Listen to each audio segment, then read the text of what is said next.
Climate change, firstly, is not a very sexy thing to talk about. It demands that we actually refocus our energies, our resources, and our money. What would that look like? It would look like doing away with coal-fired power plants as a first. And that already has so much opposition from government. They say it's going to cost too much, that we already have the systems in place for coal, and not really understanding the impact or even caring of the impact that it has on human rights. If you're saying that what matters is the economy and making sure that there's electricity, for example, that is done by people. And it's costing people's lives. It was detailed that there is an estimated 15,300 deaths that can be attributed to air pollution in high priority areas. That's 15,300 of the labor force of people that we're going to lose. So even from an economic perspective, you are losing 39.6 million rand of the health budget is used to treat illnesses that arise from air pollution as a result of burning coal. That's already money that's being taken out of the system that could be used on other things that would advance your economic endeavors. If we're inclined not to look at it from a human rights perspective, which I think is very important to do, and that's why we're here, and we want to look at it in an economic perspective, it still doesn't make sense. All eyes are on us, and if we do this in a truly just way, we could actually set the scene and set the standard for the rest of the world. So the rest of the world could actually learn from us on what justice actually looks like.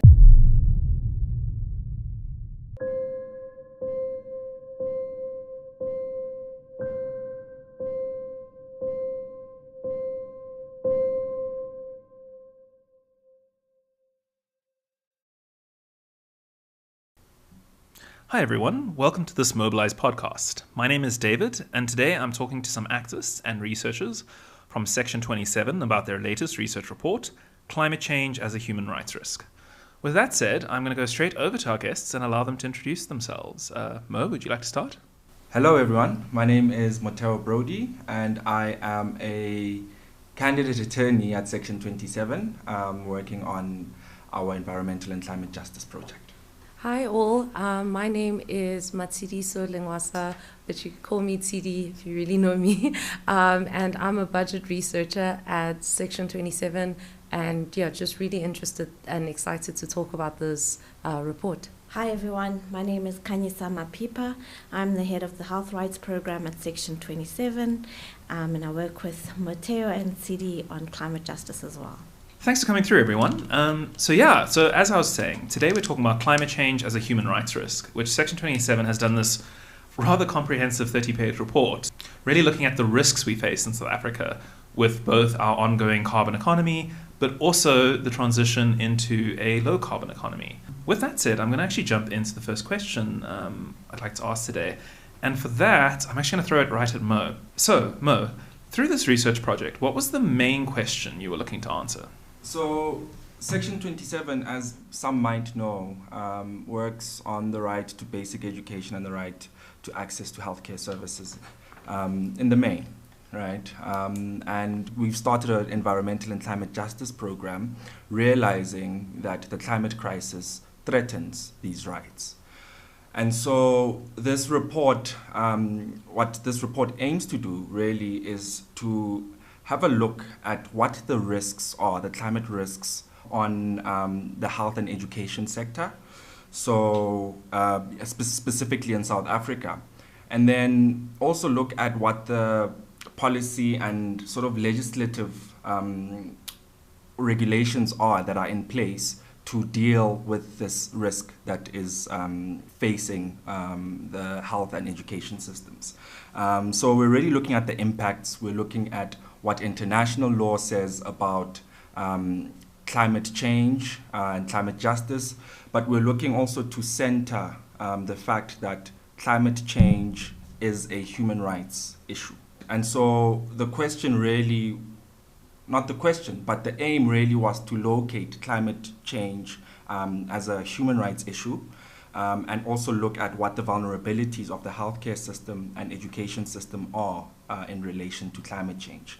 The report, obviously, given that climate change is a broad issue affecting various aspects of our human systems, looks at different groupings and what their vulnerabilities are. That's what the report does. We've also looked at a budgeting aspect. How does, whether we're financing or budgeting appropriately to safeguard our systems against the climate change threat and risk. Thanks for those details. And I can see you have some support in it. Something that came through to me, I was just wondering is, I know most listeners have an idea in their head of what human rights are. It's something we're talked about in school in South Africa. But I think having like a clear definition for what we mean about human rights in this case would be really, really helpful, considering it's the central part of this discussion. Would someone like to expand on that? Mo or Tsiri or Kanyisa? Yeah, so when we speak about human rights, we're speaking about the impact on specific individuals as it relates to climate change and the experiences of the environment, as well as the experiences of accessing basic human rights and basic services. So, for example, is it harder for people to then access healthcare, access education, access housing as a result of the threat that climate change has on their livelihoods, on their ability to farm, their ability to go to school, their ability to access healthcare services? So that's what we mean.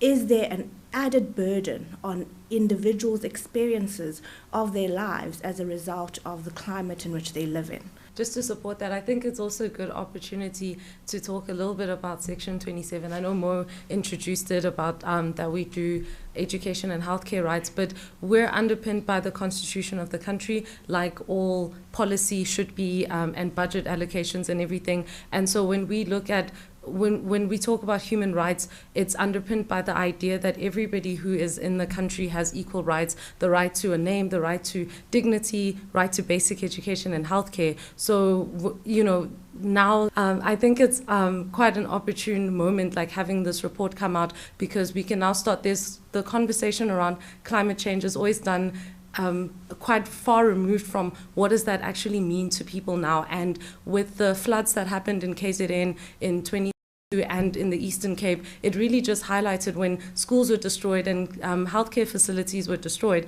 it just highlighted that actually this crisis is it's an ongoing crisis, and we need to foreground any responses that we have to that, to ensuring that even after this and after we have this just transition, even at the best case scenario, that people's constitutional rights are protected. So we're doing the work for today, but we're also doing it for future generations, ensuring that those rights, that those constitutional obligations, like the state is able to meet them way after even if we deal with the crisis in the best case scenario.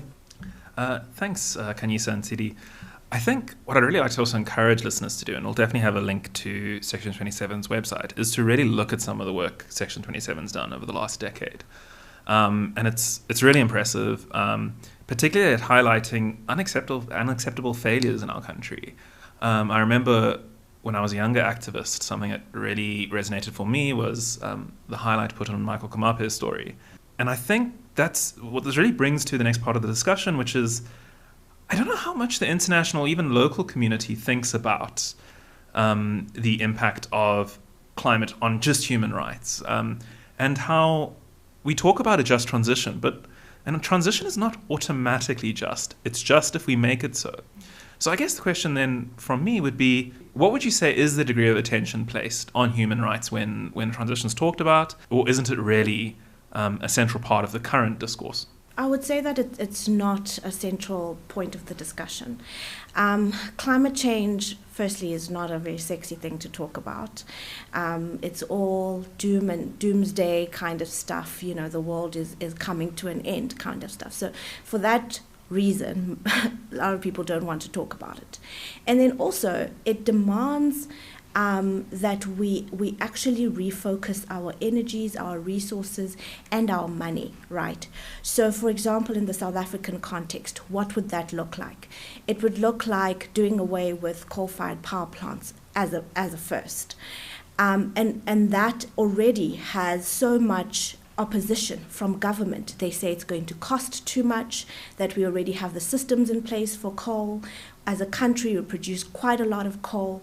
They're quite set in their ways and not really understanding the impact or even caring of the impact that it has on human rights. So when they have these discussions, and we've seen, I mean, the recent IRP that was published in 2019 and then again in 2023, they did a socioeconomic impact assessment on that.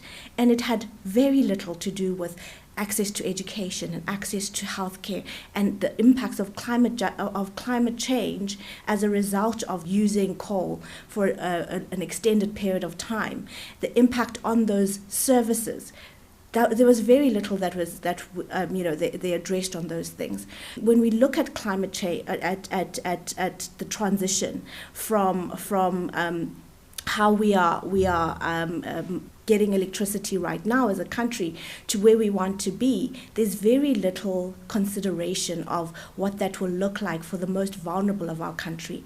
And not surprisingly, as you'll see in our report, we mention that the most devastating impact will be on the people that have contributed the least to creating the situation of climate change. And so there really should be more of a voice for them. There really should be more of a consideration of, the impact that this will have on these people's lives when they have the least already in our society. Go ahead, man. Yeah, I think just to add to that, I agree with Kanye regarding, the human rights impact not being central to this discussion when it actually needs to be. Largely, this issue has been sort of close to the environmental law, environmental rights sort of discussion. But we have seen quite a lot of developments in recent times from international human rights bodies like the Human Rights Council. We have seen who have released quite a few statements linking climate change and human rights. We've seen statements from the Committee on the Rights of the Child, or a general comment rather, general comment number 26, which really clarifies what governments must do to protect children's rights in relation to the threat of environmental degradation and climate change. I think on an international plane, we are seeing a lot of movement. We are seeing international organizations bringing these issues together because you can't have one conversation without having the other. But a lot more work still needs to be done to really reframe that conversation. Yeah, I think that when you were talking, Kanyisa, and you as well, Mo, about kind of what we need to observe, or what we need to pay attention to in terms of vulnerable groups, it reminds me of some of the conversations we recently had. So we recently interviewed 3 political parties leading up to the election. We managed to interview the ANC, DA, and Rise Mzansi about their climate policies. Unfortunately, we did reach out to IFP and EFF as well, but they weren't available to be interviewed on it. And something that actually comes through in quite a lot of the discussions, and not just with them, but in general in the space, is when people talk about the impacts of climate change on people, it reminds me of sort of the all protocols observed. So you start like a public meeting and you're like, okay, all protocols observed, I recognize these people, I recognize this. And it's sort of, that's the discussion. So we have this very quick recognition that climate change is harmful, and then all we talk about is the economy usually. And I'm seeing your reaction there, Kanyisa, and I really want you to dive into that, because that conversation you had about coal, it's really often all about money. This thing can be devastating, people gonna die. In almost like pushing it off to the side. And then, okay, let's talk about the economy. How do we not affect this? How do we build jobs? How do we do this growth? And not to say those things aren't important, but they certainly aren't centering human rights at all. Did you want to add something on to that, Kanyisa? Yeah, I think, the analysis on it is always flawed, right? Not just from a human rights perspective, but even from an economic perspective, it doesn't make sense. If you're saying that what matters is, the economy and making sure that there's electricity, for example, that, runs through businesses and the like, that is done by people. and it's costing people's lives. In a recent report, it was in a 2019 report, it was detailed that there was about 15,300, there is an estimated 15,300 deaths that can be attributed to air pollution in high priority areas if there isn't a transition into renewable energy by 2030. That's 15,300 of the labor force of people that we're going to lose. So even from an economic perspective, you are losing. On a monetary perspective, in another report that was done in Parliament, they estimated that 39.6 million rand of the health budget is used to treat illnesses that arise from air pollution as a result of burning coal. So that's already money that's being taken out of the system that could be used on other things that would advance your economic endeavors. So even from that perspective, we're running at a loss. So, if we're inclined not to look at it from a human rights perspective, which I think is very important to do, and that's why we're here, and we want to look at it in an economic perspective, it still doesn't make sense. I find that really fascinating, and particularly talking about, well, actually horrifying, not just fascinating, particularly talking about those 15,000 people. And it's a lot more than that, right? That's just a current study showing this group of people today that are effectively sacrificed so that Gauteng, Durban, and Cape Town can have all the electricity to run our economy. And when you're talking about the expenditure, you're talking about that health expenditure, but that doesn't count the unpaid expenses.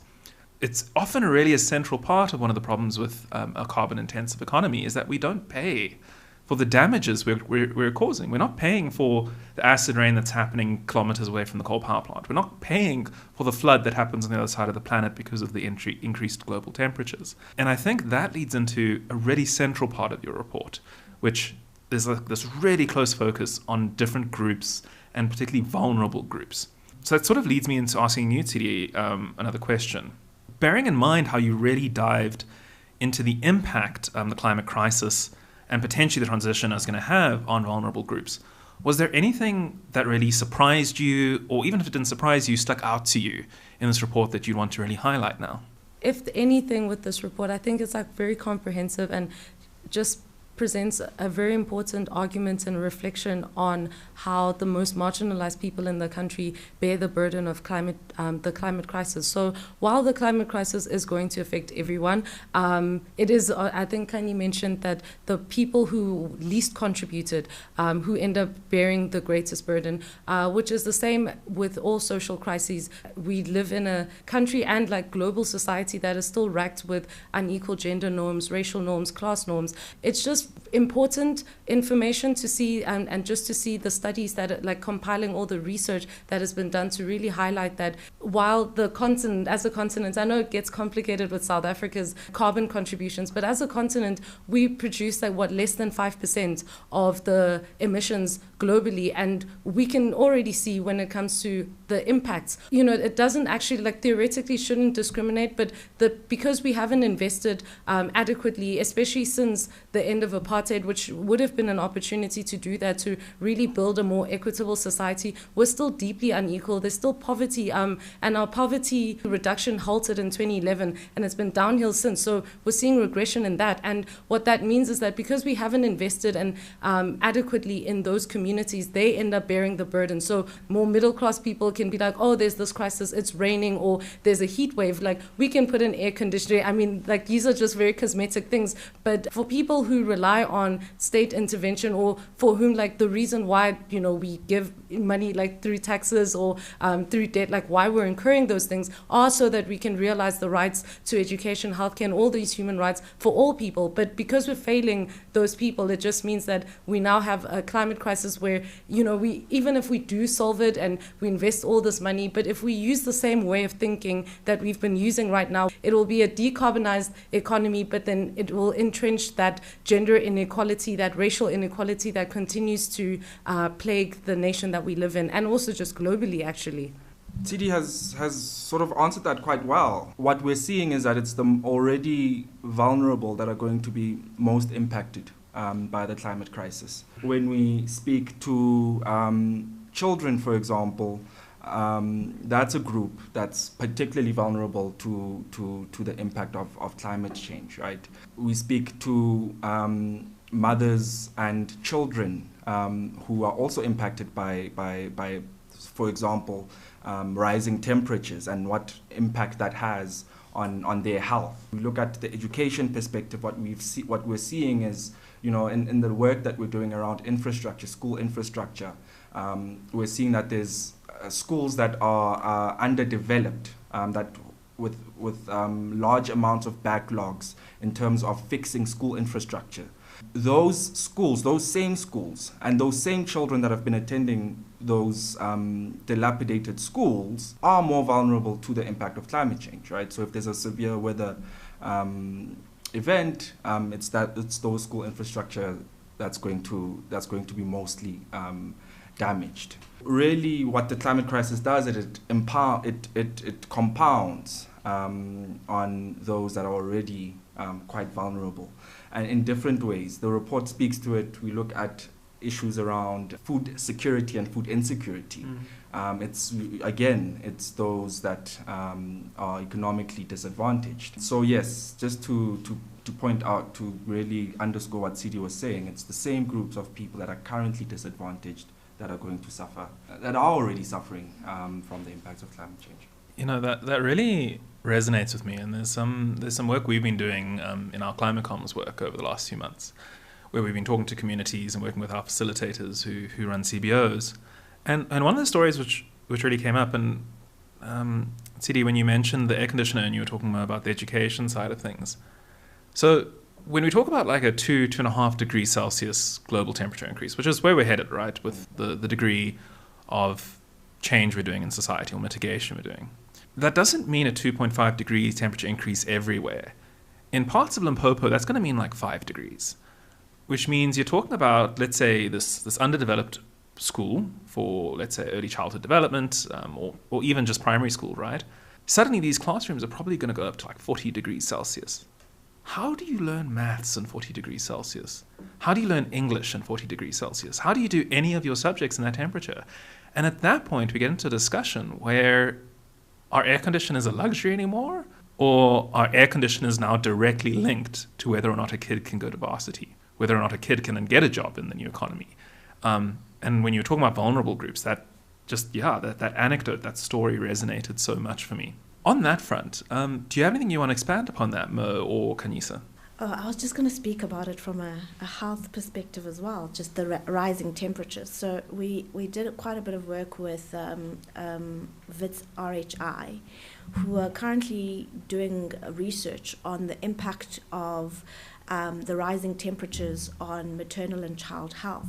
And they found in their report that the higher numbers of women giving birth, preterm births, going into labor early, can be directly attributed to the higher temperatures that we're seeing. So even in a health perspective, we're seeing impacts as a result of the higher temperatures now, and how much more when we start seeing the real anticipated consequences of climate change.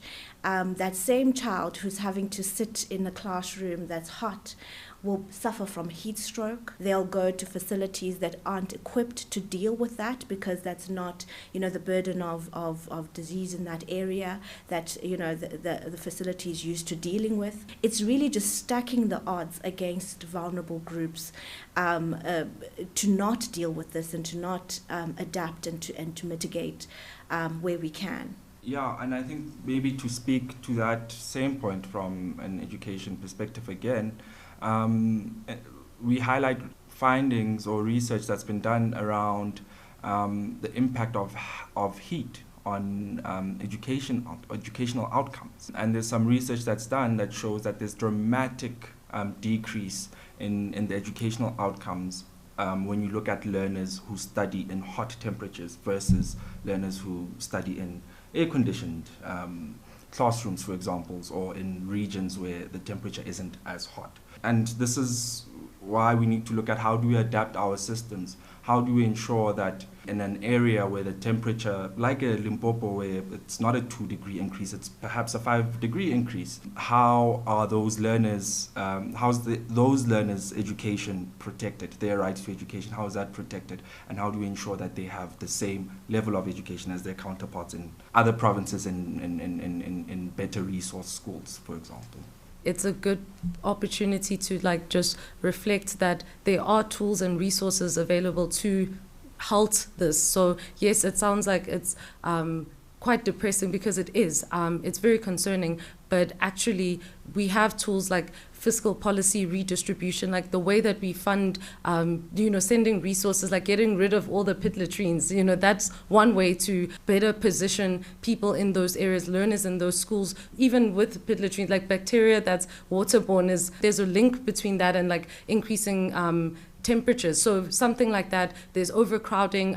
If we can fund, actually create posts for teachers, if we can even just the investments in adaptation and mitigation, that the clinics, firstly, the infrastructure projects, we should be thinking about them from a perspective of not just ticking off okay, we need to allocate this much, let's just build this school, but also thinking about how will we be able to maintain that over the next, in a context, in that climate crisis context. And it is unfortunate that that's the voice that's missing. If you look at budget documents, it's very difficult to find climate change, for instance, in the document. So it just seems that the money side of things hasn't quite caught up to the decision making, which is a problem, because then it's also entrenching those inequalities. But that's one opportunity that if government wants to advance that and actually play a role in creating a society that redresses those inequalities, but also just better positions everyone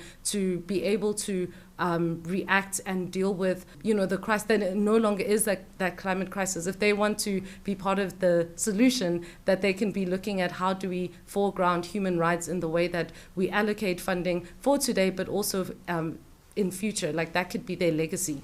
I think that way of looking at it is so critical, and what it sort of spurs me is thinking a bit about how South Africa is a very unique country in a sense, and it's to do with our inequality, right? South Africa is, by some definitions, the most unequal society in the world. But in that sense, it actually makes South Africa a microcosm of the globe. The difference is that they're still part of the same tax base, right? Is that the people that have unequally benefited in South Africa are paying into the same tax system. Whereas if we think of America or Europe as traditionally very high emitters, they aren't paying taxes into the same pool as all the people that are most vulnerable and suffering from it. Going on that story, or looking at that, I think it's really fascinating to look at, if you look at just the South African population, and if you look at electricity consumption, and you go and look at the northern suburbs in Joburg or the southern suburbs in Cape Town, and you're looking at 30 to 50 to 60 kilowatt hours a day consumption on kind of your more light energy consumption households, up to way, way more on very, very high consumption households. And then you go to a small village or you go to townships and you're talking about 5 kilowatt hours. So if we think of that, right, and we think of what is the responsibility that the households which are consuming all this electricity, and it's not just electricity, right, because carbon emissions are created when we consume products. So that car that I'm driving, the steel in that car, the aluminium in that car was made somewhere. And I don't maybe have that on my electricity bill, but that used coal-powered electricity to make. So if we look at a South African context before even going globally, what you're talking about with the budget is how we actually do a form of restitution, where we say all these wealthier parts of South Africa have massively benefited from our emissions as a country, and now the wealthier parts need to subsidize or pay maybe a restitution in terms of making sure the development and the adaptation happens in these communities.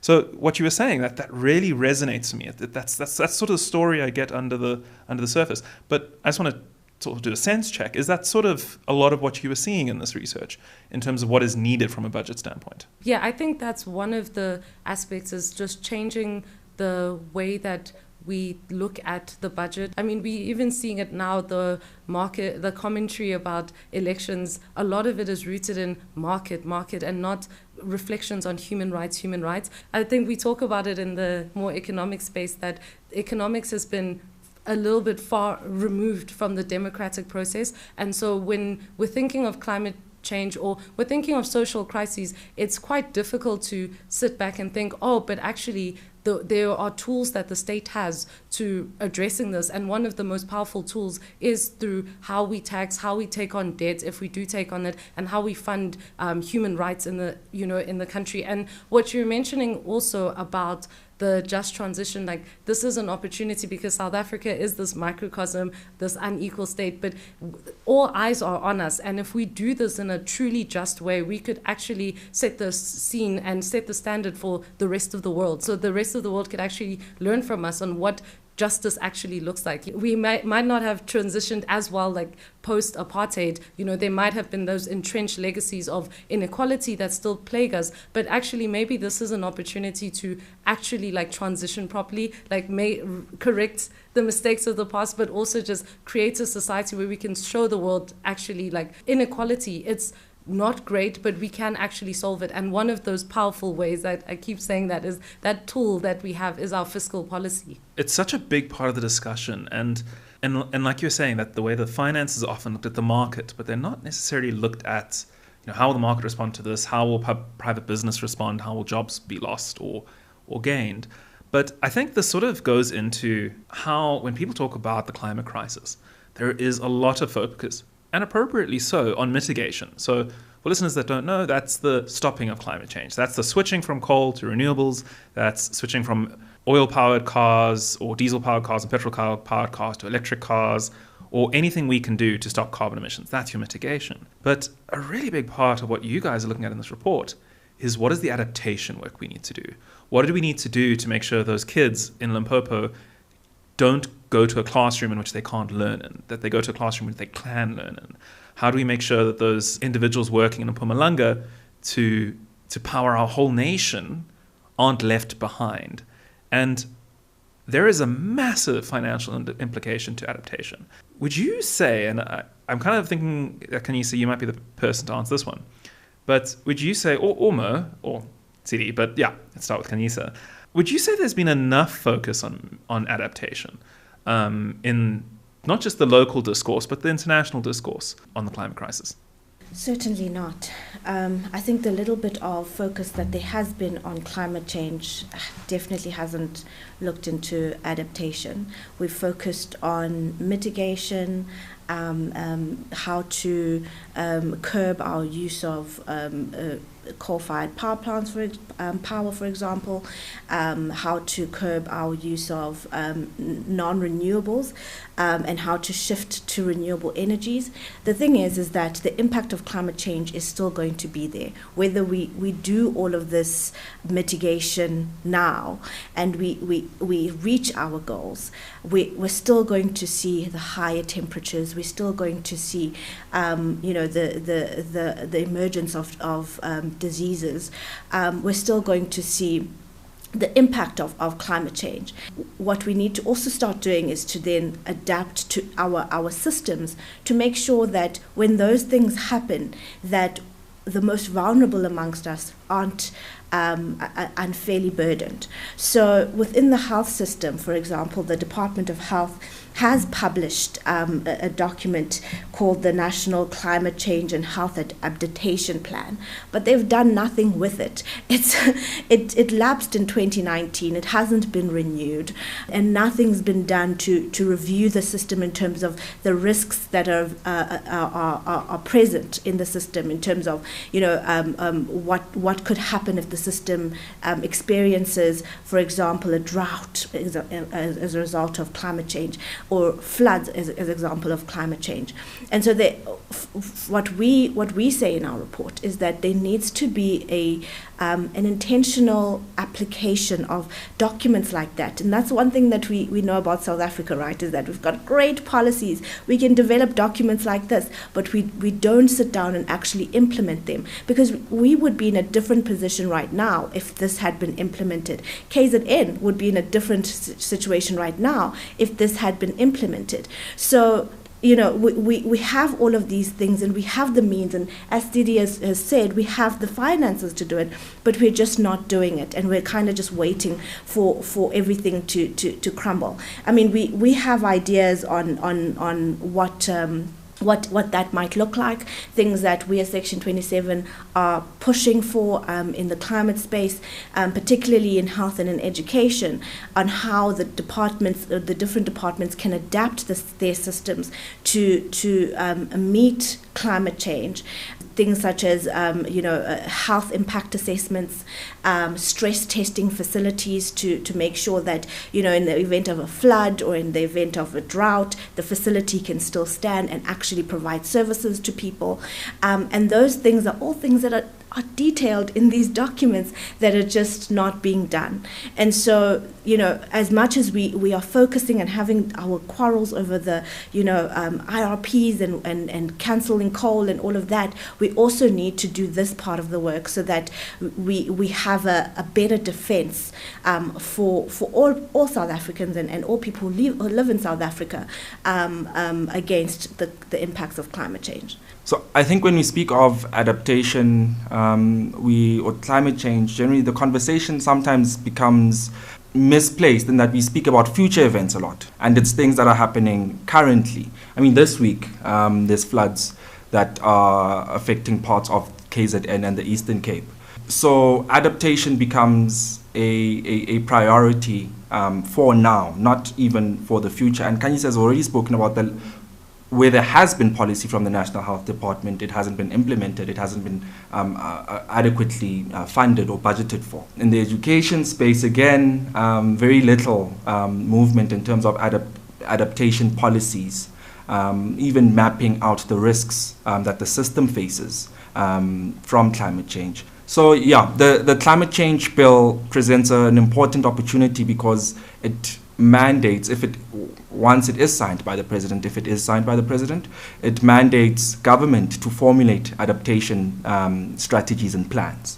And what this entails is essentially mapping out what the risks are, what risks do we face as a country from climate change. And then beyond that, sectorally, the different departments, the different sectors must look at what specific risks they face and develop adaptation plans. And we're hoping it's going to be a lot more coordinated in terms of funding and allocation of budgets to enable these departments and to enable government to effectively implement adaptation plans and strategies which really protect human rights and our systems in South Africa. So yeah, definitely more needs to be done on the adaptation front. There's a lot that's going on the mitigation, which is very important, but adaptation is a current priority. It's not something we should be relegating to a future event that we need. Thanks for that, Mo and Kanyisa. Adaptation is something we've really been trying to focus on over the last 6 months of work we've been doing in climate comms. And I think it is so integrally linked to human experiences and human rights. And this really leads into the next question I want to ask, and I want to direct this one at you, Tidi. If you look at the history of the Industrial Revolution, going back 200 years, there's this long history of what are called sacrifice zones. So where we have this coal mine, there's going to be this community which goes and mines the coal, brings it out the ground, sends it to the power plant or to the factory.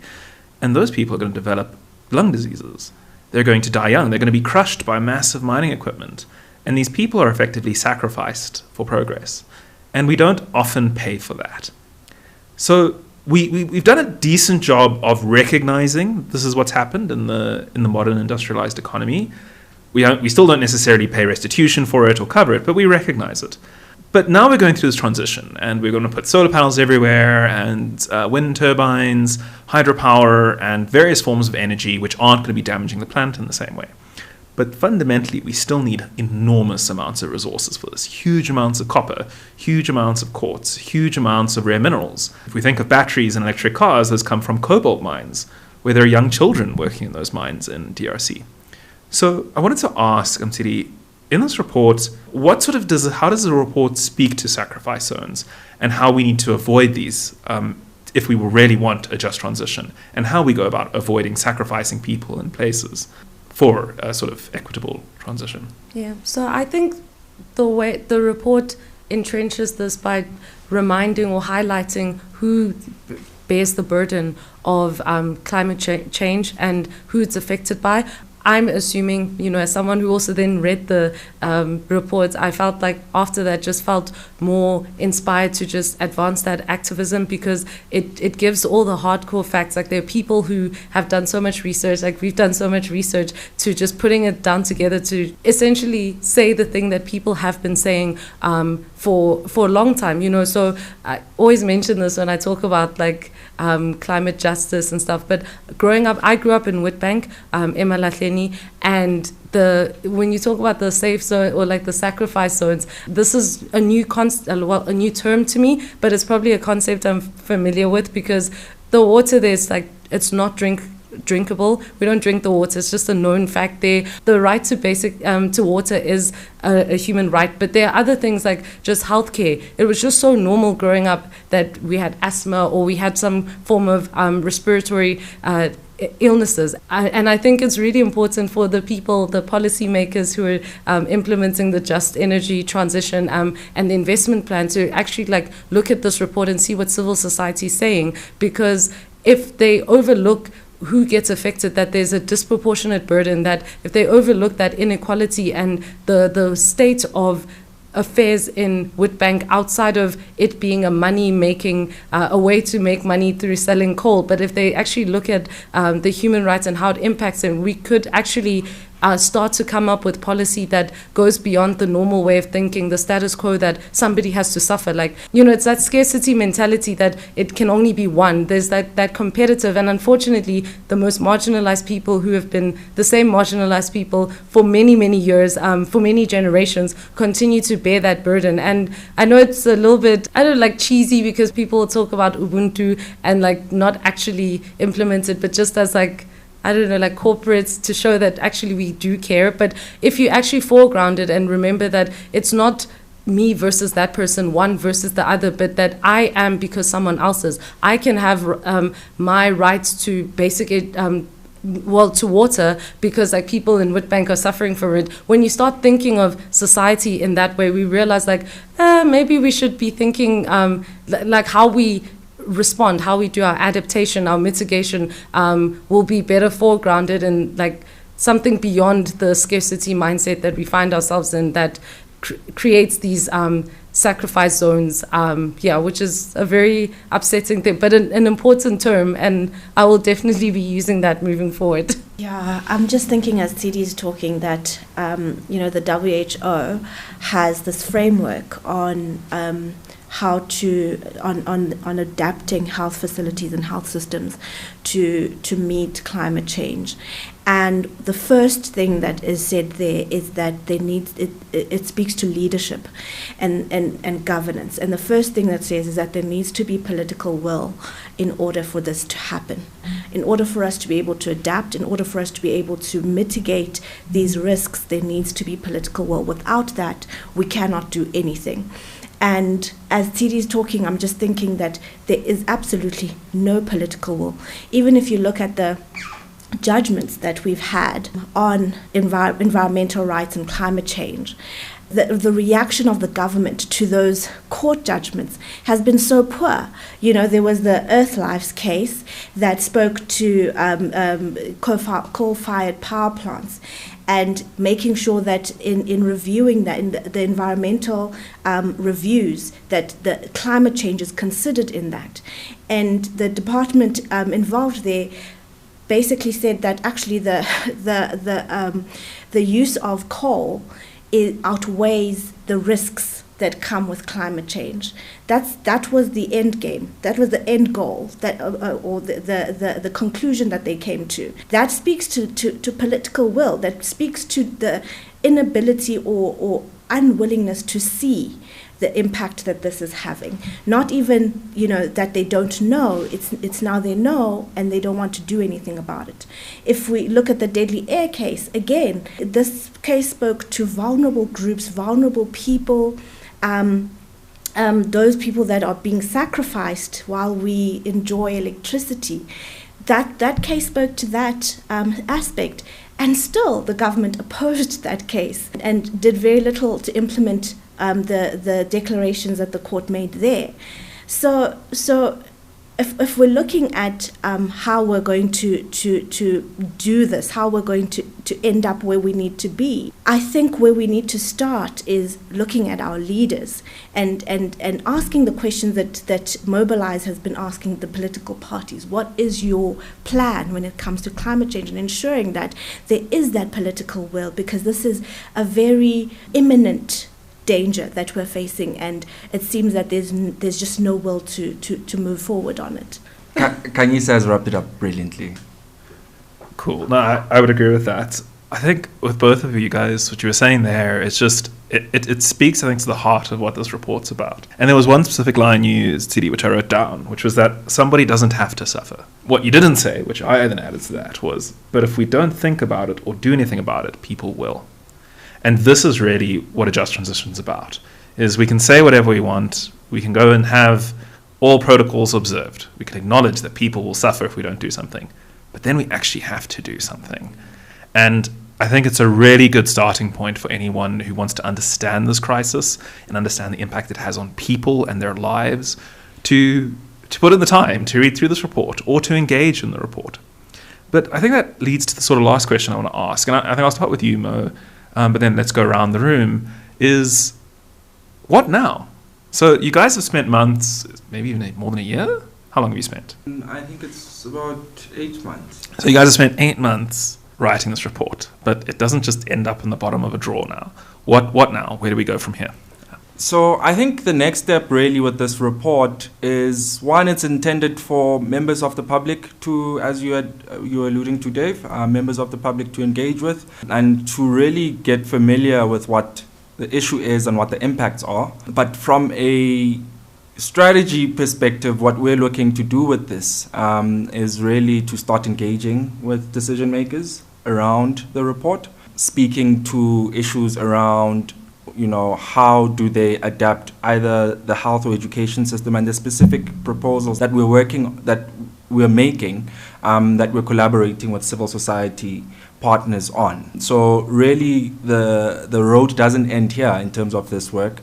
We're still going to be doing quite a lot of campaigning around it, and so all your listeners and viewers, we urge to support those campaigns that will surely be on social media and other platforms.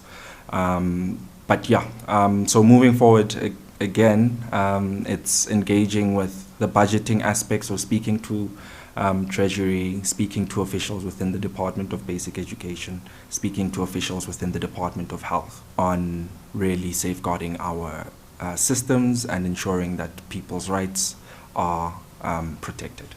Go ahead, Siri. I think, Mo has definitely covered the strategic part and call to action, but maybe to also extend it for listeners to know that I think you also mentioned, Mo, about the climate bill hasn't been signed yet. So for people to just keep up to date with that, keep up to date with the just transition, because that's happening right now. They're doing consultations in the coal belt.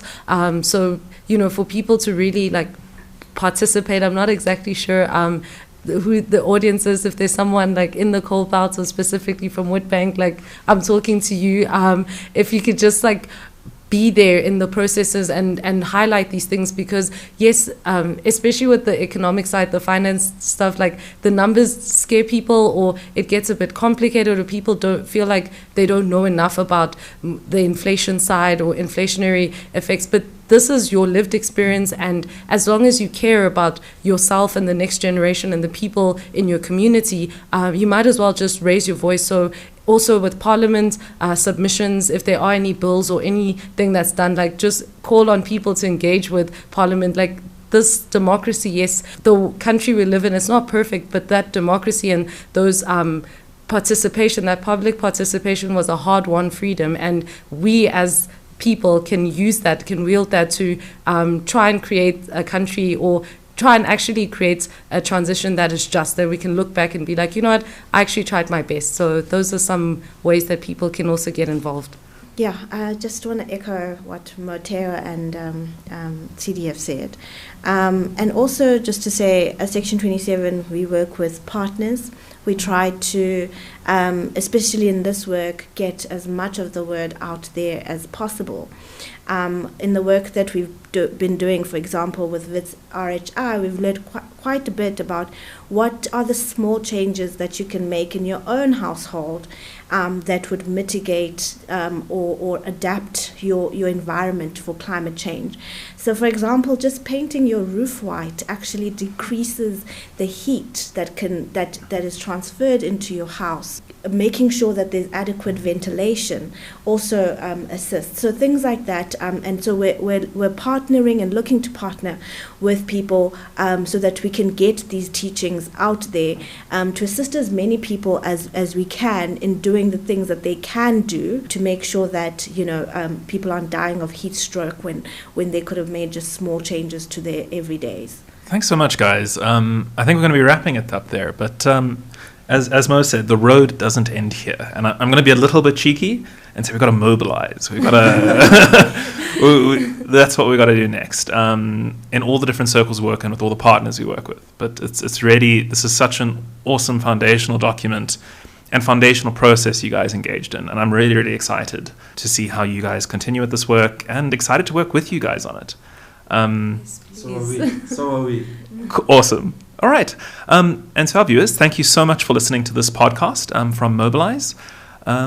If you want to hear more of these things, you can always subscribe to all our social media channels, which will be linked in the description below. Thank you so much for listening and watching. Bye.